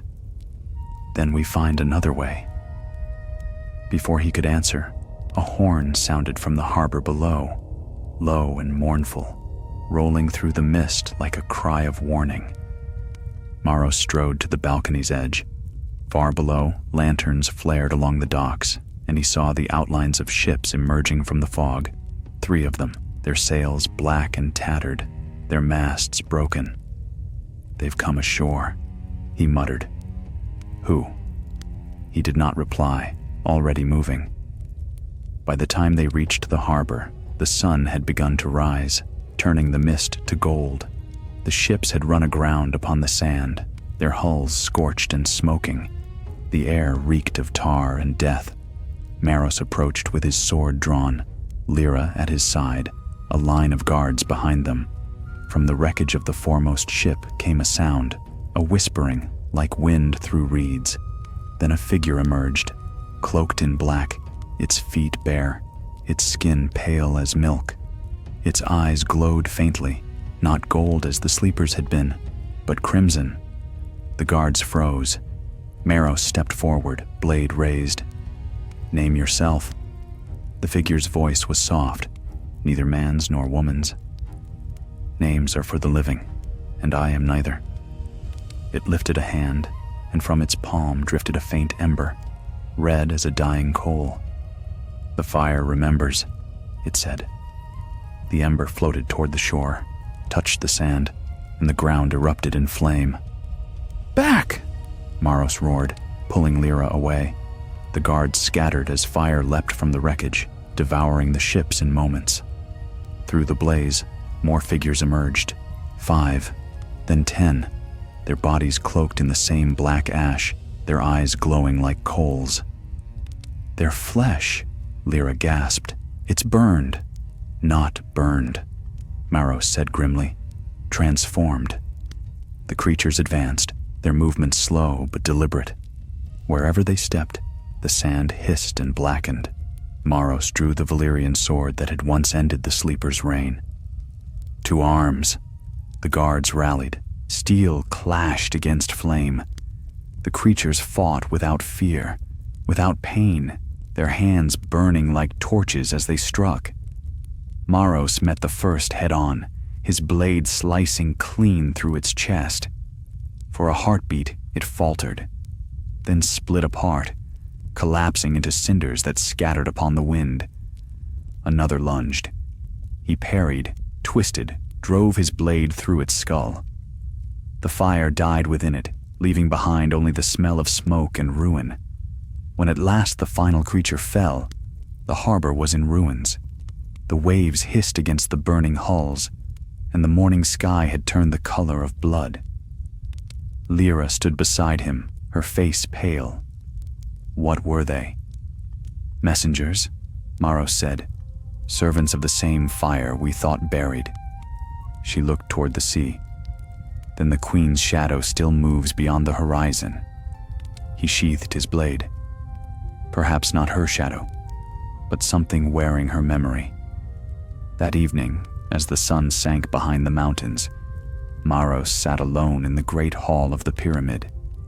The shard lay before him on the table, still pulsing softly, the light within it steady now, as though fed by the blood spilled at the harbor. Lyra entered again, her face set with quiet resolve. "You cannot keep it here. It will draw more of them." "I know," he said, "but if I cast it into the sea, it will only wake what sleeps beneath it." "Then what will you do?" He looked up at her, eyes hollow but burning with purpose. "I will take it to Valyria." Lyra recoiled. "You mean the Doom itself? No one returns from there? Then perhaps I am the right man to go." She shook her head. "You will die." Maros rose. "We all die. But if this fire is not ended, it will spread again. You saw what it makes of men." She stepped forward, gripping his hand. "Then I go with you." "No," he said softly. "You must stay. If I fail, someone must warn the world what wakes in the east."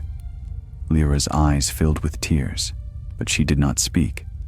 She only nodded once, fierce and silent. By dawn, preparations had begun. A single ship was fitted with iron hull and black sails, its crew sworn to secrecy. Maros carried the shard in a sealed chest bound with chains of steel and dragon glass. As the sun rose, Lyra stood upon the dock watching him. "If you do not return," she said, "what shall I tell them?" He smiled faintly. "Tell them the fire sleeps again." The ship slipped into the mist, its sails vanishing like a shadow into the gray. Lyra watched until it was gone, then turned her eyes eastward toward the sea that had swallowed dragons and kings alike, and far beyond the sight of mortal eyes, where the smoking ruins of Valyria still bled fire into the waves, something stirred, a deep, ancient rumble, like the heartbeat of the world itself. The shard in Moros's chest glowed brighter, answering the call. The Ash Knight did not look back. He set his hand upon the tiller, eyes fixed upon the horizon, and whispered to the sea, "Let it end where it began." And as the ship sailed into the shadow of the doom, the winds rose, and the water burned with faint veins of red, like the breath of dragons dreaming beneath the deep. The voyage into the smoking sea began beneath a sky the color of iron. Clouds gathered like bruises upon the horizon, and the wind carried a bitter stench.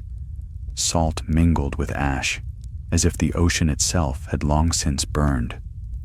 The crew of Ashwing spoke little, for men who sailed toward Valyria were said to invite death.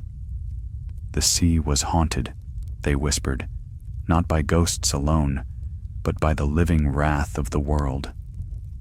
Sir Maros Sand stood at the prow, his cloak snapping in the wind.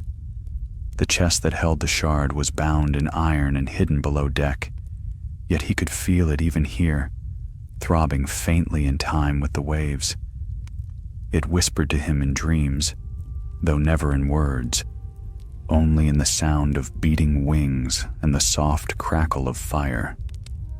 3 nights they sailed east, past waters that steamed and hissed. Islands rose and fell in the mist, black spires of molten stone, their surfaces cracked and glowing like the embers of a dying forge. At times, they heard strange cries from beneath the sea, like the wail of something vast and buried deep. The sailors crossed themselves and whispered prayers to gods they no longer trusted. By the 4th day, the stars were gone. The air grew thick and dark, the sun no more than a dull ember behind the smoke. The sea churned red as blood.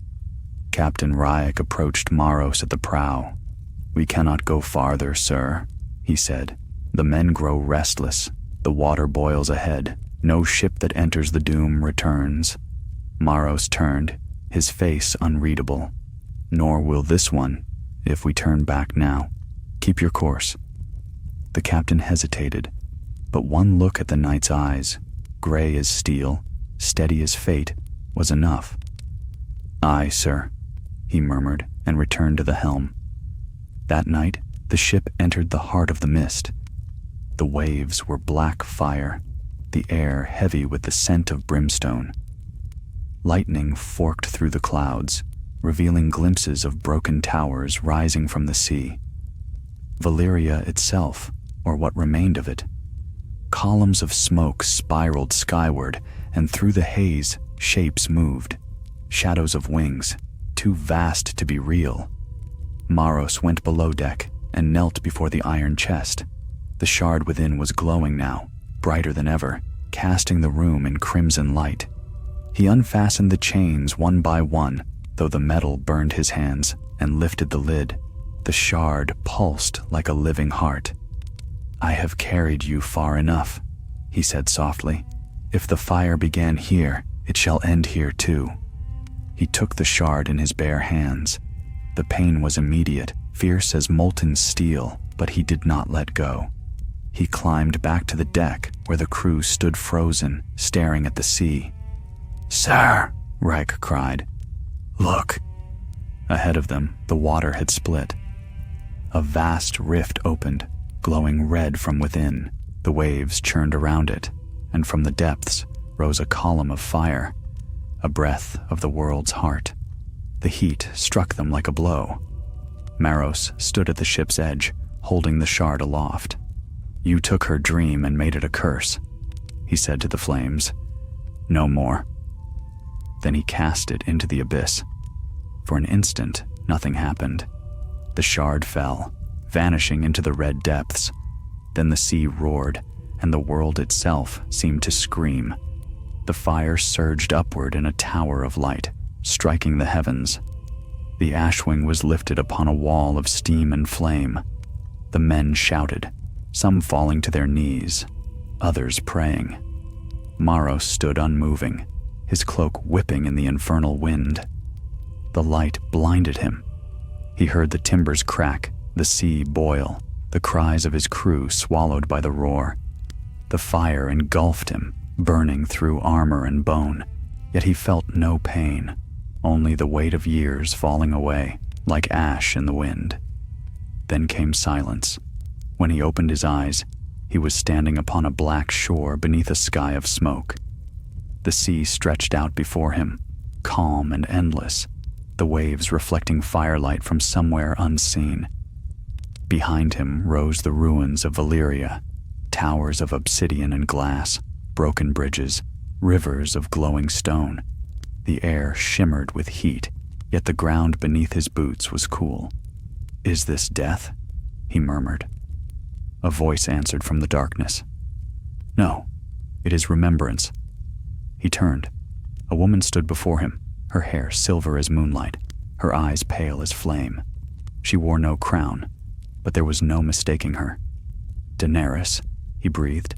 She smiled, sadly, gently. "You carried my dream farther than I ever could."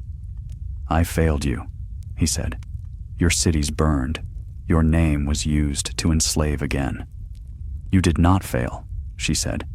"Dreams are not meant to be owned. They belong to those who keep them alive." He looked past her, to the glowing horizon. "The fire, is it ended?" "For now," she said. "But fire never truly dies. It sleeps, waiting for hearts strong enough to bear it." He lowered his head. "Then let it sleep, and let me rest." Daenerys stepped forward and placed her hand upon his brow. Her touch was warm, not burning. "You have earned your rest, Ser Sand. But know this, the world will always need its watchers. One day, the fire will wake again. When it does, others will rise." Light filled his vision, soft and golden, and her voice faded like a whisper of wind through the reeds. He woke to the sound of gulls. The sky above was blue, the air fresh with salt. He lay upon a beach of pale sand, far from any place he knew. The wreck of Ashwing lay half buried nearby, her hull blackened but whole. Of the shard, there was no sign. A single piece of driftwood lay beside him, carved by heat into the shape of a dragon's wing. He took it in his hand and smiled faintly. "So it ends," he murmured. Days later, a passing merchant ship found him upon the shore. They asked his name, but he gave none. They asked where he was bound, and he pointed west, toward the lands of men. "I have no home," he said, "but the world still needs tending." When they reached the mainland, he vanished before dawn, leaving behind only a cloak of black and silver and a sword that gleamed faintly red when the sun touched it. In Meereen, the flame atop the Great Pyramid still burned. On still nights, the freedmen claimed they could see a shadow upon the eastern sky, a single ember drifting above the waves, like the last breath of a dragon. And in the deep places of the world, where the sea meets the fire beneath, something vast turned once in its sleep and was still again. So ended the tale of Ser Sand, the Ash Knight, who carried the dragon's fire into the heart of the Doom. And so began the long, quiet age that followed, when men spoke in hushed tones of the knight who faced the fire and lived. But some whispered that he still walked the shores of the bay, unseen, a guardian bound to its peace. Others said he was carried by the wind, watching for the day when the fire would wake once more. For as long as the flame burned atop Meereen's highest tower, his story endured, a promise and a warning. Fire may sleep, but it never dies. Years passed like whispers across the dunes. The Bay of Chains, unbroken, flourished beneath the sun, its cities bound no longer by gold nor whip, but by trade and fragile trust. The people of Meereen spoke less of queens and conquerors, and more of ships and markets, harvests and children. The Harpy's shadow had been driven from their hearts, yet in its place remained the faint echo of something vast, a memory of fire that had shaped their world and refused to fade. The council ruled wisely. Lyra, now grown in years and wisdom both, sat as its chief scribe and voice of reason. She had become a legend in her own right. The Flamekeeper, they called her, for she alone tended the brazier atop the Great Pyramid, ensuring that its light never dimmed. Each dawn, she ascended the 1,000 steps, carrying the oil and kindling in silence. Each dusk, she stood before the fire, her eyes on the horizon where sea and sky met, waiting for something that never came. The world beyond the bay seemed for a time at peace. Trade ships from Westeros and Korth filled the harbors. The spires of Yunkai gleamed anew, and Astapor's broken streets rang with laughter once more. The dream Daenerys Targaryen had died for was no longer a dream. It lived, though imperfectly, in the hands of those who had once been slaves. But Lyra knew peace was only a surface thing. Beneath it, the old powers stirred. The air carried strange portents, winds blowing from the east, too warm for the season, nights where the moon shone red as blood, and once, the faint tremor of the earth beneath the city's stones.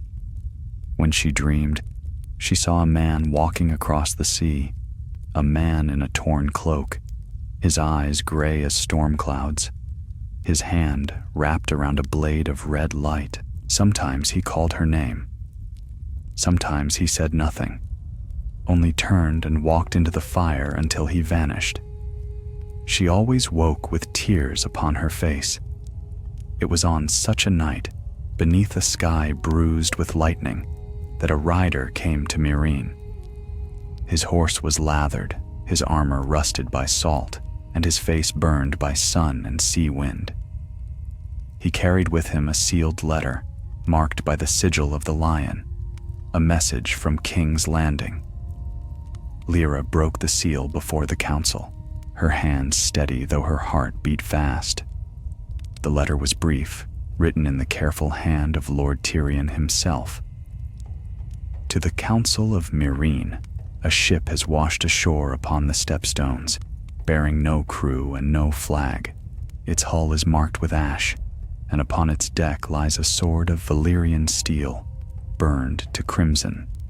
The sailors who found it say the air around the blade is warm, and that when the moon is full, it hums softly, as though remembering a song. We thought the tale a drunken fancy until we saw the name upon the ship's hull, Ashwing. If any still live who remember the knight who bore that name, send word.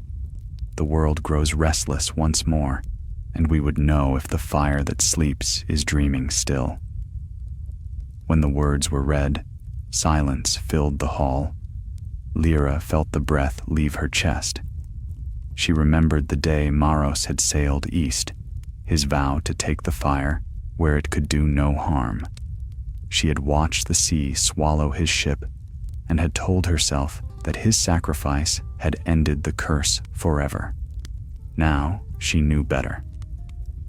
That night, she climbed the steps of the Great Pyramid once more. The wind tore at her cloak, and the city spread below her, glimmering in the moonlight. The brazier's flame burned high, its heat comforting and cruel at once.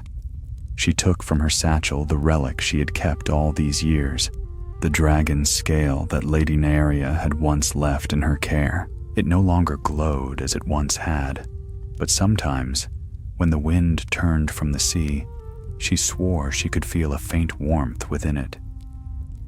"Maros," she whispered, her voice carried away by the wind. "If you still walk the world, hear me. The fire has found its way home again." The flame flickered, as though stirred by an unseen breath. Below her, the bells of Meereen began to toll. Slow, solemn, unbidden. The sound rolled across the bay, carried upon the night air. The next morning, fishermen came running to the harbor. A ship had appeared overnight, drifting close to shore, her sails torn, her hull marked by black scorch lines. Upon her prow, carved into the weathered wood, was a name: Ashwing. Lyra rowed down to the docks with the council at her side. The ship was empty. No crew, no cargo, no sign of life save for one thing. Upon the deck, resting upon a folded cloak of black and silver, lay a sword. Its blade shimmered faintly, as though alive with inner fire, though no flame touched it. She approached slowly. The moment her fingers brushed the hilt, the air changed. A wind rose from the sea, and for an instant, the sun broke through the clouds, casting gold upon the water. The blade was warm, but not burning. She knew it then, the same warmth she had felt all those years ago, standing beside him on the walls of Meereen. "He's gone," said one of the councilmen quietly. "But he left this behind." Lyra lifted the sword, the light dancing along its length. "No," she said softly. "He left this for us." That night, the people of Meereen gathered in the square. Lyra stood before them, the sword in her hands, the flame of the brazier behind her. "This was the blade of the Ash Knight," she said. "He carried it into the fire to end what began here long ago, and though he is gone, his watch has not ended. We are its keepers now, the dream that freed us, the fire that remade us. It is ours to tend."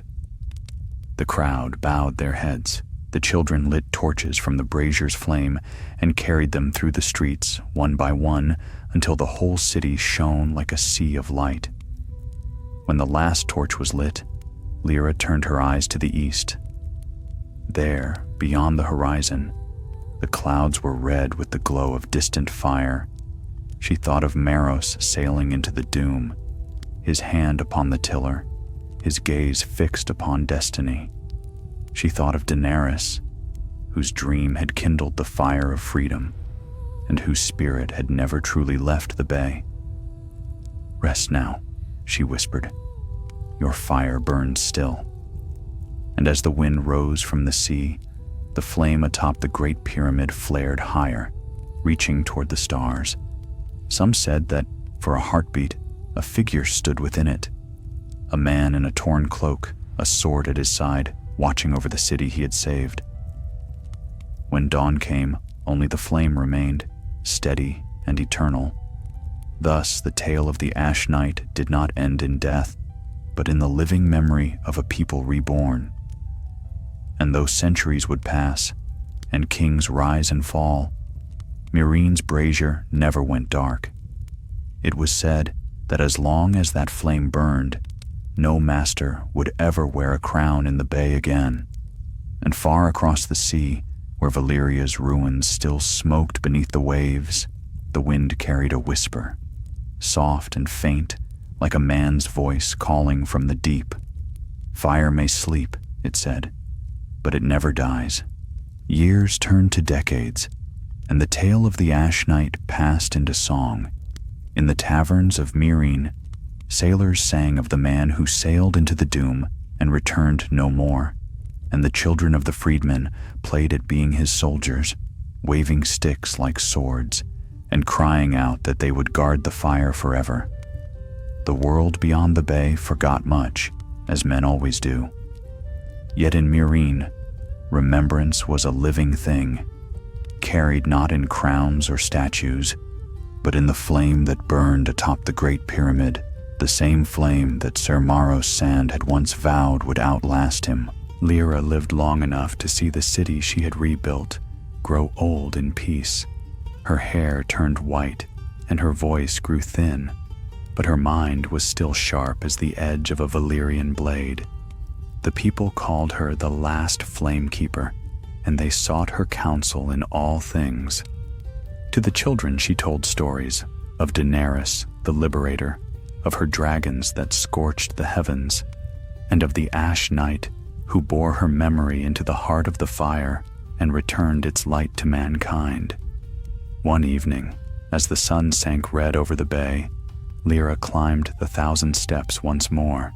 Her knees trembled and her breath came shallow, yet her eyes were bright. She carried no oil or kindling this time, only the sword, the crimson Valyrian blade that had returned on the Ashwing.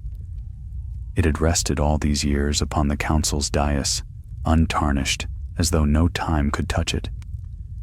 When she reached the summit, she found a boy waiting for her, no more than 12, his face streaked with soot from tending the fire. "You came," he said, bowing his head. "They said you were too weak to climb." Lyra smiled faintly. "The flame would not forgive me if I left it unwatched." The boy hesitated. "Is it true what they say? That it's the same fire the dragons breathed?" She looked upon the brazier, its light golden against the dusk. "Perhaps," she said softly. "Or perhaps it is only the fire we keep within ourselves. The dragons are gone, child, but their fire was never theirs alone." The boy frowned. "Then why do we guard it?" "Because it remembers," she said. "And remembering is what makes us more than dust." She reached into her cloak and drew forth a small wooden box. Inside, wrapped in linen, lay the dragon scale she had kept for so many years. It had darkened with age, yet when she held it near the flame, a faint glow stirred within it, like the spark of a sleeping ember. "Once," she told him, "this burned so bright it could blind a man, but all fire cools if left untended.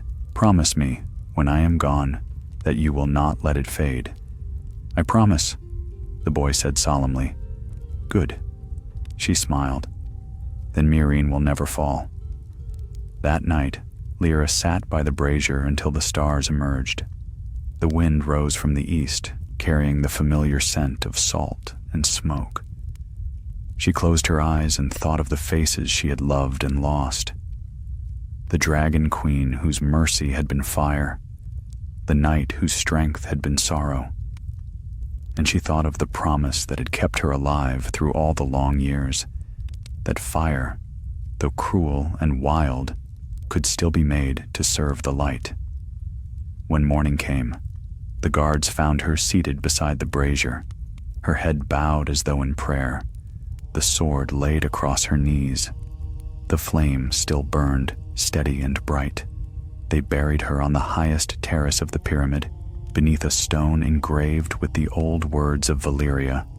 "Fire is the memory of life." Generations passed. Meereen changed again, as all cities do. Its markets grew rich, its ships carried spices and silks across the narrow sea, and new walls rose where old ones fell.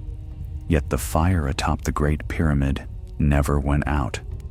The boy who had kept Lyra's final vigil became a man, and his children after him took up his duty. They were no longer called slaves or freedmen. They were called keepers of the flame. Each year, on the night of the first fire, they gathered before the brazier to speak the names of those who had come before: Daenerys, Misa of the Free, Maros Sand, the Ash Knight, and Lyra, Flamekeeper of Meereen. But one year, a strange thing happened. The sea turned red at sunset, and a warm wind blew from the east, carrying with it the scent of rain and smoke. The watchers on the walls swore they saw lights upon the water, flickers like wings, gliding low across the waves. That night, the fire atop the pyramid flared higher than it had in 100 years, so bright it painted the city gold. The bells rang without hands to strike them, and in the harbor the tide rose though no moon called it. The keepers feared, but they did not flee. They stood before the brazier, shielding their eyes. Within the heart of the flame, something moved, a shadow, or perhaps a man, cloaked in gray, his sword blazing red as dawn. He did not speak, nor did he linger. As the wind howled, he raised his blade once toward the heavens, then vanished, leaving only a trail of embers that drifted into the night. When the fire calmed, the air was still. Upon the brazier's rim lay a single black feather, charred at the edges, yet unburned. None could say how it came to be there. Word spread quickly. Some said it was the spirit of the Ash Knight, returning to see that his city still stood.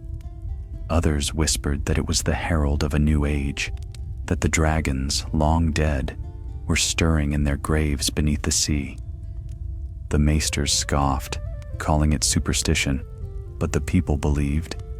For the days that followed, the sea grew calm, and the fields yielded their richest harvest in memory, and so the fire burned on, as it always had. In time, the story of Meereen's flame reached even the courts of Westeros. Minstrels sang of the bay where fire never died, and kings sent envoys bearing gifts in the hope of learning its secret. None returned with more than a handful of ash and a tale too strange to sell. Yet if you stand upon the harbor walls of Meereen on a still night, you can still see it. The light upon the Great Pyramid, bright against the sky. And if the wind is kind, you may hear the faint whisper of waves and the slow, steady beating of wings that are not there. The old songs say that fire, when born of truth, never dies. And the people of the bay still tell their children of the knight who carried the world's last flame into the heart of the doom, and of the woman who kept it alive when all else faded. They say that when the end comes and the seas rise to swallow the world, the Ash Knight will return from the east, his sword burning red, his eyes gray as storm, to carry the fire once more into the darkness. Until that day, the flame burns, steadfast, eternal, a reminder that even in ashes, hope can endure. 100 years had passed since the fire of Meereen first burned upon the Great Pyramid, and still the flame shone. Generations had lived and died beneath its glow. It had watched over birth and death, war and peace, drought and plenty. Beneath it, the city had risen to power again, not by conquest, but by craft and trade. Once called the Bay of Slaves, the world now named it the Bay of Fire, for its beacon burned brighter than the stars. Yet time, as ever, turns all glory to dust. The people of Meereen had grown proud, and pride breeds blindness.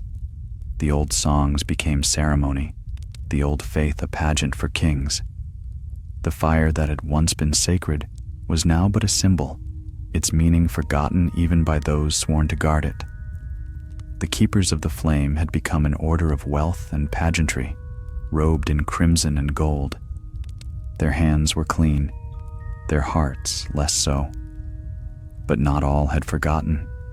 In the lower city, among the canals and the smithies, the poor still told the tales as they had been told to them, of the Dragon Queen who freed them, of the Ash Knight who carried her light into darkness, and of the woman who kept that light burning when all else failed.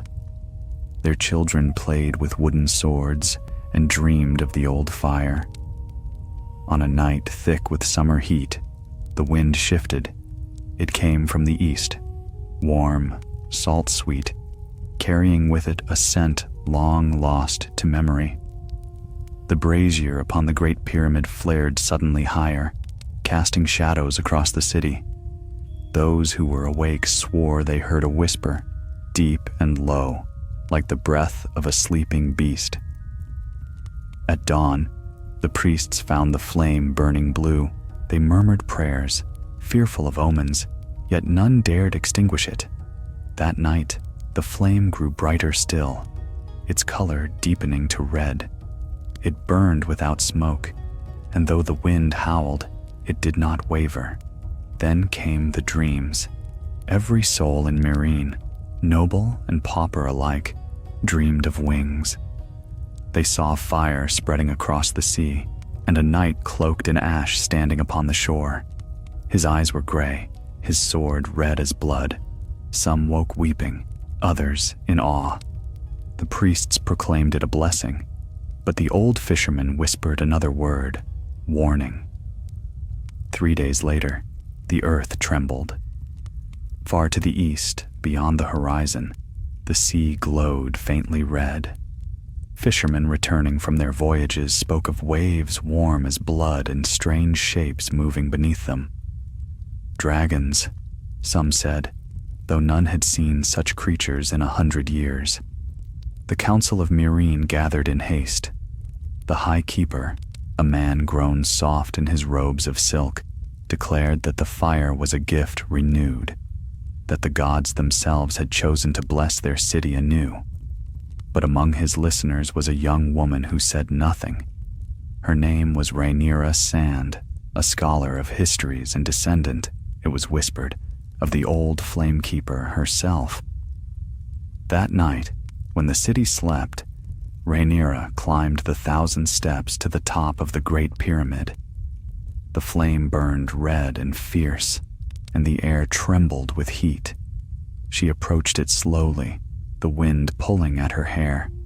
The closer she came, the stronger the warmth grew, until it was almost unbearable. Yet she did not turn away. "Maro Sand," she whispered into the blaze, "if this be your doing, show me the truth." For a heartbeat, the world held still. Then the fire bent toward her, curling like a living thing. In its heart, she saw visions, cities burning, ships aflame upon a black sea, a figure striding through the smoke with a sword of red light. And behind it all, the faint outline of wings. Vast, shadowed, and terrible, the flame spoke, though not in words. It was a feeling, a summons. Something had awakened in the east, something older than men, older even than the doom. When she awoke, she was lying beside the brazier. Her skin was unburned, though her eyes glowed faintly gold in the darkness. She rose and descended the steps, her mind clear as steel. The priests would call it madness, the council heresy, but she knew what she had seen. The fire was calling. Within the week, rumors swept through the bay. Strange ships had been sighted on the horizon, sleek, black, and fast, their sails marked with a serpent encircling a flame, the same sigil once borne by the Silver Queen. None knew who sailed them, but all who saw them swore the waters behind them steamed as though from dragon fire. Meereen's bells tolled once more, as they had in the old days of war. The city's walls bristled with archers, and the priests gathered before the Great Pyramid, chanting prayers to ward off evil. Rhaenyra stood upon the harbor wall as the first of the ships drew near. She could see figures upon the decks, tall, armored, their faces hidden behind masks of pale metal. They did not raise banners of peace, nor did they ready their arms. Instead, one stepped forward and raised a torch high. Its flame burned crimson, like the brazier's fire. The same moment, the brazier atop the Great Pyramid flared, answering the call. The sea glowed red, and the air filled with heat. "Not enemies," Rhaenyra whispered. "Heralds." Behind her, the priests shouted to extinguish the sacred flame, to snuff out the sign before it consumed the city. But Rhaenyra turned on them, her eyes alight. "No," she said, "it is too late. The fire remembers." And so it began again. That night, the sea boiled. Red lightning split the clouds, and the ships upon the water burned like candles in a storm. The people of Meereen fled to the hills, crying out for their gods, but the fire did not come for them.